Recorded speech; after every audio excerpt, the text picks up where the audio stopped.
함께 하나님 말씀 받겠습니다. 오늘 우리에게 주시는 하나님의 말씀은 시편 15편 1절부터 5절의 말씀입니다.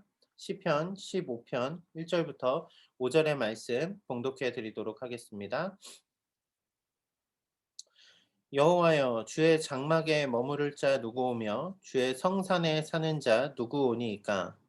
정직하게 행하며 공의를 실천하며 그의 마음에 진실을 말하며 그의 혀로 남을 허물하지 아니하고 그의 이웃에게 악을 행하지 아니하며 그의 이웃을 비방하지 아니하며 그의 눈은 망령된 자를 멸시하며 여호와를 두려워하는 자들을 존대하며 그의 마음에 서운한 것은 해로울지라도 변하지 아니하며 이자를 받으려고 돈을 꾸어주지 아니하며 뇌물을 받고 무죄한 자를 해하지 아니하는 자이니 이런 일을 행하는 자는 영원히 흔들리지 아니하리라. 아멘. 오늘도 예수님 기도의 자리 가운데 나온 여러분들 환영하고 축복합니다. 한 커플이 있다고 생각을 해보겠습니다. 이제 사랑하는 사람과 만나서 만남을 이어갑니다. 어, 커플의 남자는 운동을 좋아하는 운동광입니다. 야외 활동을 좋아하고, 또 반대로 여자는 책을 읽고 차를 마시고 영화를 보고 하는 것들을 좋아한다고 생각을 해보죠. 청년들 때는 요즘도 아마 그럴 것 같은데 100일이 되면 서로 선물을 준비합니다. 여자친구는 남자친구에게, 남자친구는 여자친구에게. 얼마나 그 사랑하는 마음을 담아서 선물을 준비하겠습니까? 선물을 주는데 남자는 그렇게 생각을 합니다. 네, 내가 운동을 너무 좋아하니까 함께 운동을 하면 좋겠다라고 생각해서 여자친구에게 자신이 가장 아끼는 테니스 채를 선물합니다. 여자친구도 마찬가지입니다. 자신이 너무 아끼는 그 남자친구에게 자신이 가장 소중하게 보던 책에 손편지를 적어서 보내줍니다.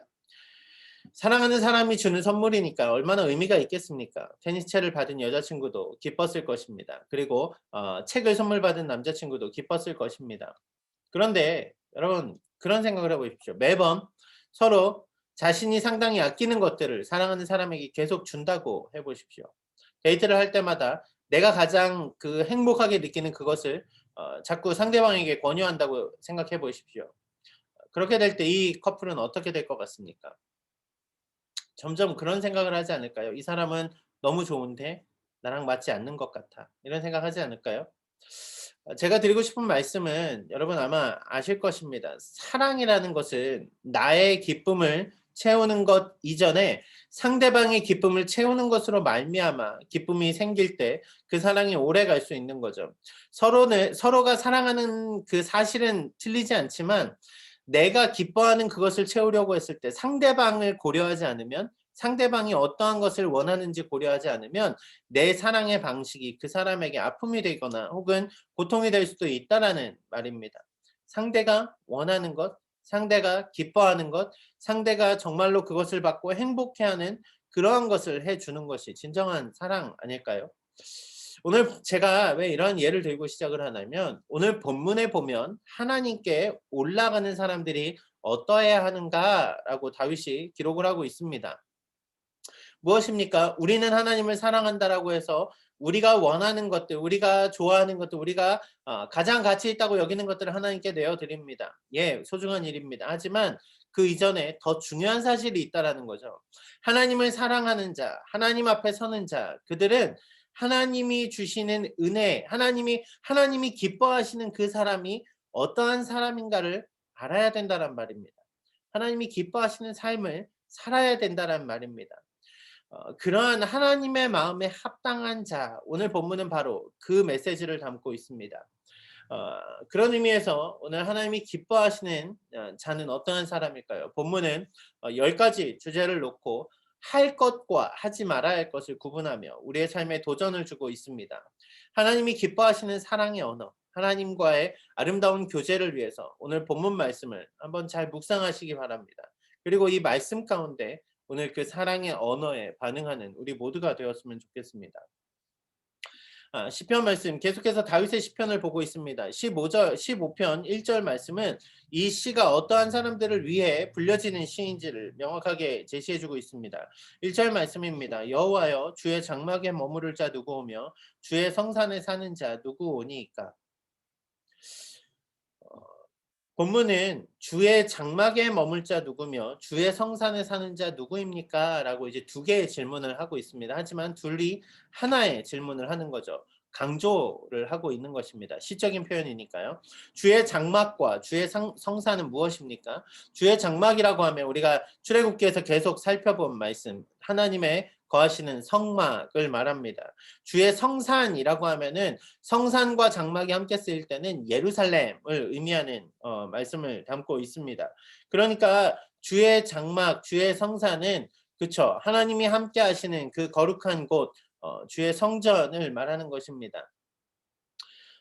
그 성전에 뭐라 그럴까요? 본문에서는 이렇게 말하는 거죠. 주의 성막에 머물다라는 표현이 있고요. 살다라는 표현이 있습니다. 머물고 사는 자 누구입니까? 라고 말하고 있는데 이 표현들을 여러분 잘 보십시오. 이 표현들을 보면 성전을 향해 나온 사람들이 성전 문 앞에서 과연 누가 이 성전 안으로 들어갈 수 있을까라고 묻는 이런 단편적인 질문에서부터요. 좀 더 넓게 보면 영원히 주의 장막에 살 그 사람은 누구인가?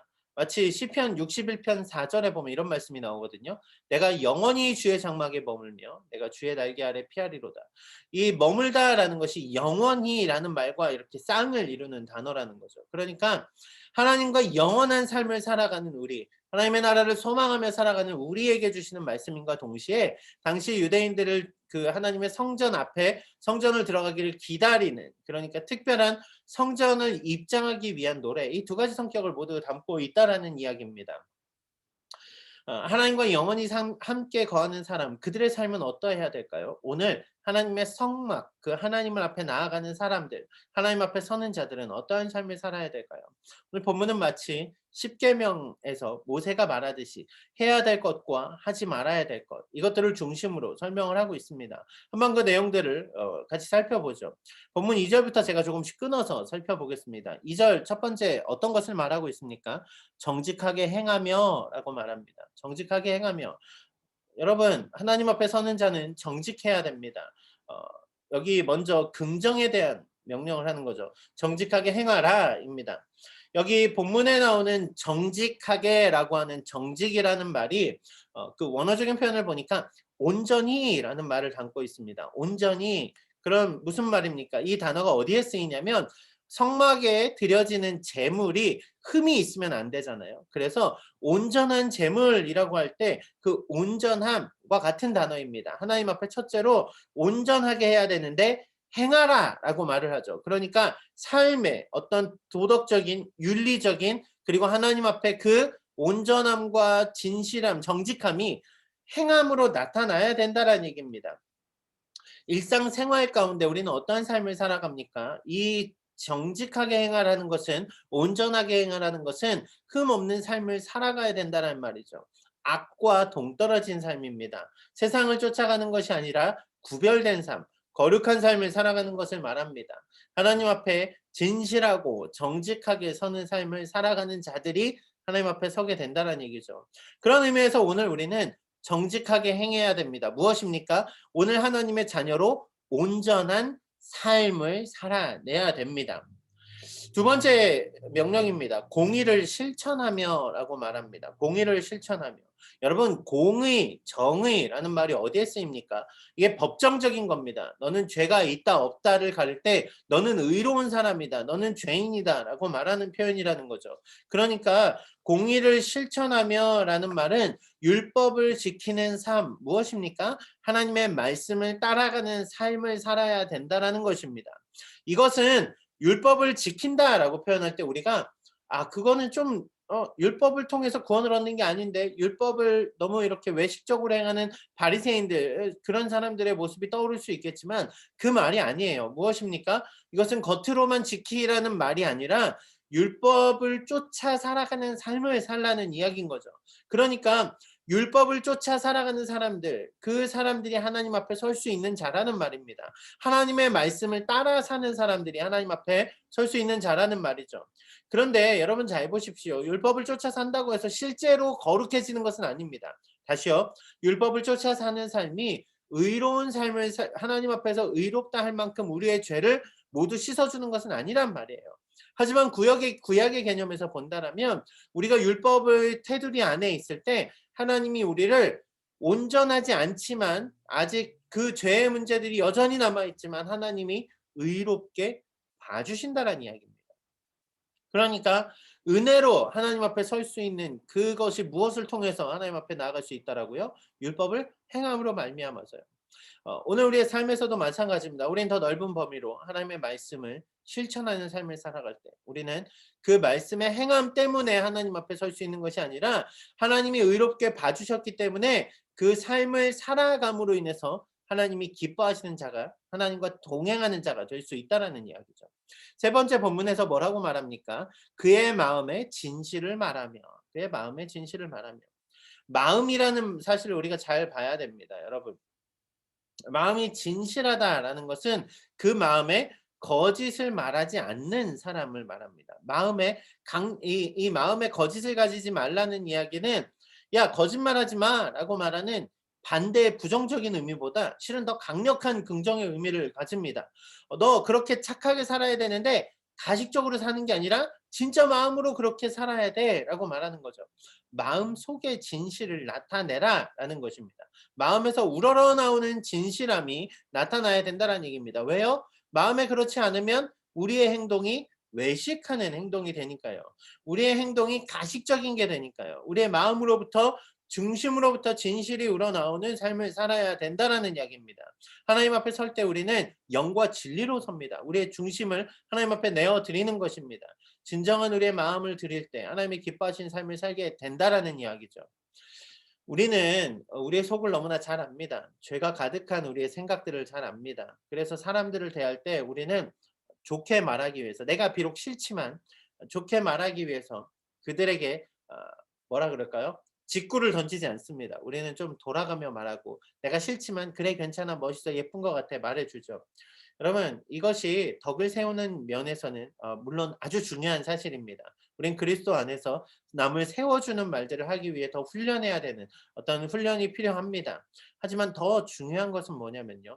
실제로 우리의 마음 자체가 그렇게 날마다 변해 가도록 우리의 마음이 진실을 말하도록 하나님을 간절히 붙들고 서야 된다는 말입니다. 성령을 의지하며 살아가는 가운데 우리는 이 삶을 살아갈 수 있게 됩니다. 앞에 세 가지 긍정의 명령을 잘 보십시오. 정직하게 행하라. 공의를 실천하라. 그의 마음의 진실을 말하는 자가 되라. 이렇게 말씀하시죠. 뒤이어 나오는 3절에 보면 이제는 하지 말라, 하지 말라, 하지 말라 하는 조항이 나옵니다. 세 개의 부분을 살펴보겠습니다. 먼저는 무엇을 하면 안 됩니까? 그의 혀로 남을 허물하지 아니하고라고 말합니다. 허물하지 말라고 말합니다. 본문에 이 허물하다라는 말은 남을 참소하다라는 말입니다. 남을 헐뜯다라는 말입니다. 좀 더 정확하게 이 언어의 뉘앙스를 살펴보면 남을 걸려 넘어지게 만들지 마라라는 말입니다. 앞선 첫 번째 말씀이 무엇이었습니까? 정직하게 행하라, 정직하게 살아가라, 온전하게 살아가라 이런 말을 했는데 반대로 이 네 번째 하지 말라는 조항은 남을 온전하게 살아가는 자들을 걸려 넘어지게 하지 말라라는 표현입니다. 스스로는 온전한 길을 걸어가되 남은 걸려 넘어지게 하지 않는 삶을 살아가야 된다는 얘기입니다. 나 스스로 의로운 사람일수록 남을 허물하기를 좋아합니다. 남을 책망하기를 좋아합니다. 내가 뭔가 잘하는 것이 있을 때 나보다 못하는 사람들에 대해서 그들에게 뭔가를 비판하기를 원하고 그들의 잘못된 것들을 너 그렇게 살지 마라고 말하고 싶은 것이 우리의 현실이라는 말입니다. 그런데 실제로 본문은 무엇을 말합니까? 아니 그러지 말라고요. 하나님 앞에 서는 자들은 우리의 혀로 남의 허물을 들추는 그런 말들을 하지 말라는 이야기입니다. 왜요? 우리의 입을 통하여서 우리는 그들을 사랑해주고 그들을 보듬어주고 그들을 아껴주는 자들이 돼야 되기 때문에 그렇습니다. 특별히 오늘 교회에서 우리는 더 그러해야 합니다. 왜요? 우리가 남을 공격하는 말 혹은 그 사람의 죄를 정죄하는 말들을 통해서 교회의 온전함을 세워갈 수 있는 것도 분명히 있겠지만 뒤에도 살펴보겠지만 실은 그들이 넘어지게 그들의 온전한 삶이 자빠지게 하는 그러한 말들을 함으로 인하여서 연약한 자들이 실족하게 하는 그러한 말들을 하면 안 된다는 말입니다. 소자 하나에게 우리가 그들을 넘어지게 하는 것이 연자맷돌을 들고 물에 뛰어드는 것보다 낫다라고 주님이 말씀하셨던 것처럼 우리는 우리의 말을 통하여서 남을 세워주는 자들이 되어야 된다는 얘기죠. 그 다음 무엇을 하지 말라 말합니까? 그의 이웃에게 악을 행하지 아니하며 라고 말합니다. 악을 행하지 아니하며. 여러분, 앞서서 공의를 실천하는 것은 하나님의 의에 합당한 삶을 사는 것이라면 여기 본문은 같은 민족인 이스라엘에게 여기 이웃이라고 하면은 친구라는 말을 갖고 있거든요. 이스라엘 사람들, 평소 우리가 마음을 나누는 그들, 허물을 서로 아는 사이들에게 그들에게 무엇을 하면 안 된다고요? 여기 본문에 보니까 그의 이웃에게 악을 행하지 말라라고 말하는 것입니다. 악을 행하지 말라. 악을 행하지 말라. 서로 가까이 아는 사이일수록 이웃일수록 친구일수록 같은 교회 안의 성도일수록 우리는 더 선을 힘쓰는 자들이 돼야지 그들에게 악을 행하는 자들이 되어서는 안 된다라는 말입니다. 악을 악으로 갚으면 안 된다라는 이야기입니다. 아니 우리의 이웃들에게 우리는 선으로 그들에게 대해야 된다라는 말입니다. 이웃에게 악을 행하는 일은 범죄하는 말이라는 이야기입니다. 형제들에게 나가라라고 말하는 것, 그에게 바보라라고 말하는 것은 악을 행하는 하나님 앞에 범죄함이라는 말입니다. 그리스도인인 우리는 한 지체들, 우리의 이웃, 우리의 형제, 자매에게 사랑으로 대해야지 우리의 악으로 대하는 것은 하나님이 보시기에 악한 행위이기 때문에 우리는 그런 삶을 살지 않아야 합니다. 그 다음에 무엇을 말합니까? 그의 이웃을 비방하지 아니하며 이렇게 말합니다. 비방하지 말라라고 말합니다. 이 비방하다라는 표현도 재미있습니다. 남의 불행을 보고 조롱하지 말라, 비웃지 말라 이런 표현이거든요. 한국 사람 어떻습니까? 사촌이 땅을 사면 배가 아픕니다. 남의 불행이 곧 내 행복입니다. 우리는 그게 자연스러운 일상 가운데 살아 있습니다. 하지만 여러분 잘 보십시오.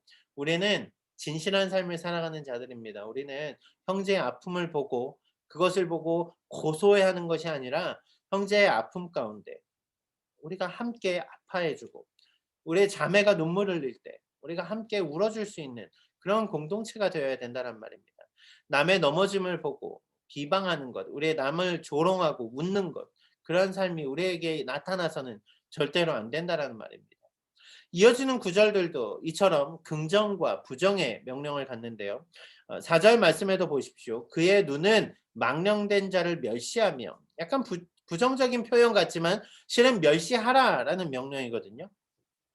망령된 자는 멸시하라고 말하고 있습니다. 망령된 자 누구입니까? 망령된 자가 뭐 하는 사람일까요? 뒤에 보면 여호와를 두려워하는 자라는 표현이 나오는 거 보니까 여기 망령된 자라는 것은 여호와를 두려워하지 않는 자를 말합니다. 무엇입니까? 여호와를 멸시하는 자, 여호와를 가벼이 여기는 자, 여호와를 경멸하는 자, 하나님의 언약을 무겁게 다루지 않고 하나님을 두려워하지 않고 내 멋대로 사는 사람들, 그들을 공동체는 어떻게 말해야 된다라고요? 멸시하라고요.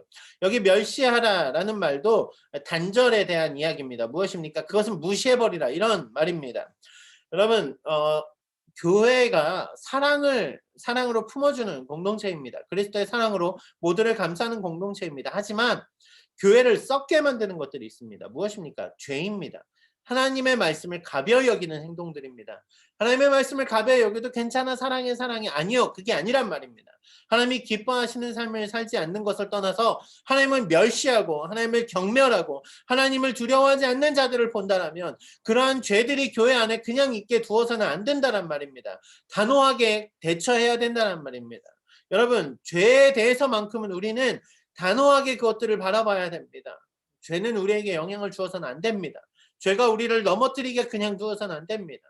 우리는 그 죄에 대해서 하나님의 공동체를 해하는 그 행위들에 대해서 그것들을 멸시하라. 무엇입니까? 그것들을 단죄하고 단절하고 그것들로부터 영향을 받지 않도록 우리는 해야 된다는 말입니다. 자, 우리는 그러한 가운데서 우리는 교회의 순수성을 지키라라는 말씀으로 이 말씀을 받아야 된다는 얘기죠. 나아가서요. 여호와를 두려워하는 자들을 존대하라 이렇게 말합니다. 여호와를 두려워하는 자들을 존대하라. 하나님을 경외하는 자들에 대해서는 하나님을 섬기는 자들에 대해서는 그들을 우리가 칭찬하고 격려해 줘야 된다는 말입니다. 여러분 우리가 연약해서 넘어질 수 있습니다. 하지만 하나님을 붙들고 간절히 살아가는 그들이 있다라면 하나님의 말씀 안에서 우리가 간절히 서로 살아가고 있다라면 우리가 서로가 서로를 향해서 존대해야 된다라고요. 칭찬해 줘야 된다라고요. 격려해 줘야 된다라고요. 하나님을 가벼이 여기는 이들이 있으면 멸시하지만 하나님을 경휼히 여기는 하나님을 경외하는 사람들이 있다라면 그들을 우리는 세워주고 존중해 주어야 된다는 이야기입니다. 도전을 주어야 된다는 이야기입니다. 4절의 마지막 부분에 보면 이렇게 나오죠. 그의 마음에 서원한 것은 해로울지라도 변하지 아니하며 변하지 말라라는 이야기입니다. 말씀이 좀 어렵습니다. 시적인 표현이기 때문에 그렇죠. 그의 마음에 서원한 것은 무엇입니까? 어떤 것을 서원했습니다. 그런데 그것은 해로울지라도 변하지 말라라고 이야기하죠. 본문이 이스라엘 공동체에게 주는 말이라면 우리 형제 자매를 위하여서 우리가 뭔가를 약속하였을 때 그것이 나에게 유익하지 않더라도 반대로요. 내 약속을 계속 지키면 내가 손해를 봅니다. 하지만 그렇다 한다 할지라도 형제와 약속한 것들, 형제와 함께 우리가 약속한 것들이 있다라면 그 약속을 바꾸지 말라라는 이야기입니다.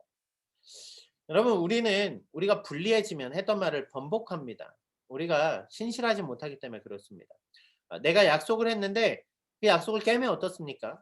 세상에서도 똑같잖아요. 계약을 파기하면 계약을 파기한 금액을 물어줘야 됩니다. 그런데 계약을 유지해서 내가 손해보는 게 더 크다라면 우리는 계약을 파기하는 돈을 물어주고 내 이익을 지키는 삶을 살아가려고 하죠. 그런데 여러분 그리스도인들은 적어도 그러지 않아야 된다는 이야기입니다. 우리가 살아가는 데 있어서 우리는 그 약속에 대한 신실함을 드러낼 수 있는 자들이 돼야 된다는 얘기예요. 왜 그렇습니까? 왜 바보같이 그렇게 당해야 되나요? 물어본다라면 우리는 단 한 가지로 대답할 수 있습니다. 하나님이 신실한 분이시기 때문에 우리도 신실한 삶을 살아가야 합니다. 그것이 성경의 원리라고 말하는 것입니다.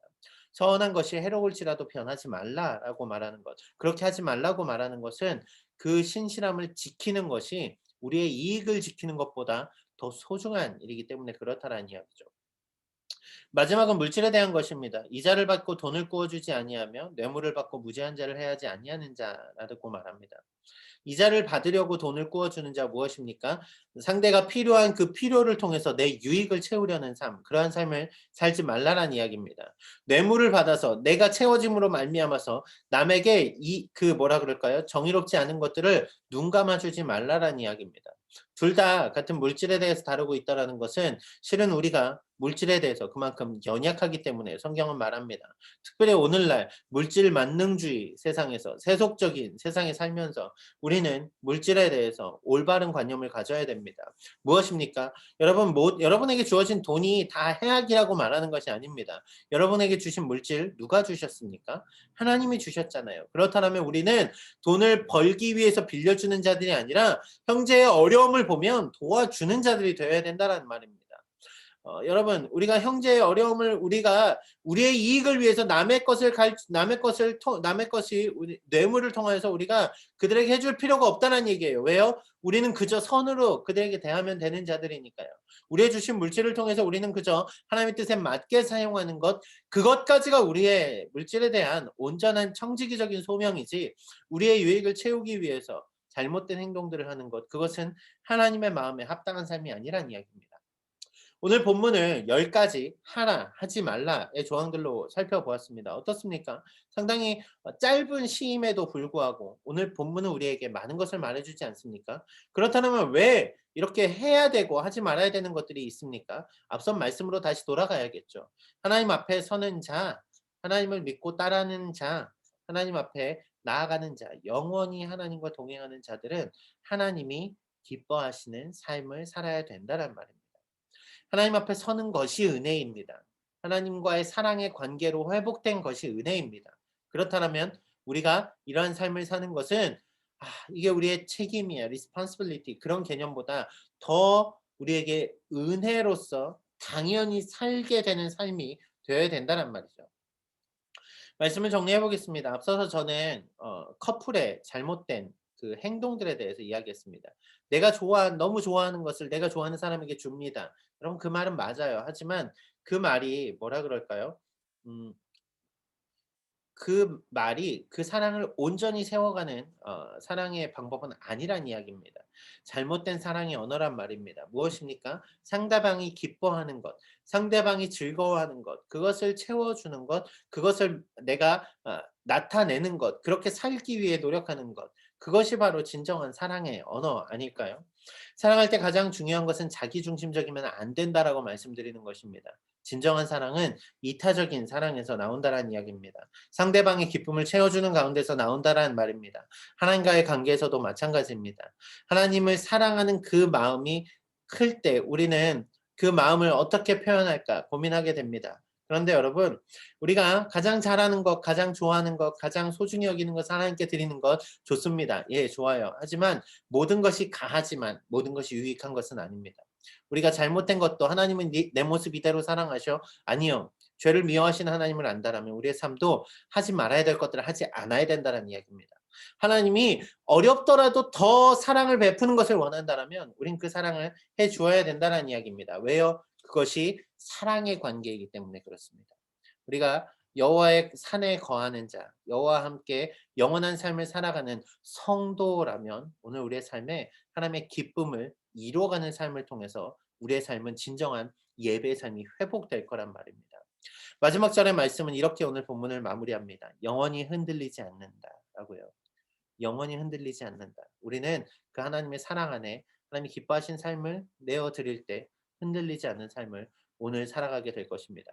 오늘 그 평강의 삶을 회복하며 나아가는 여러분 되셨으면 좋겠습니다. 오늘 말씀을 묵상하며 나의 삶에 적용하며 한 가지 한 가지 그 해야 될 것과 하지 말아야 될 것들을 구분하는 삶 가운데 진정한 하나님의 사랑, 하나님이 어떻게 함으로 나를 사랑해 주셨는지 다시 한번 회복하는 여러분 모두의 삶이 되시길 주님의 이름으로 축원합니다. 기도하겠습니다. 사랑하는 주님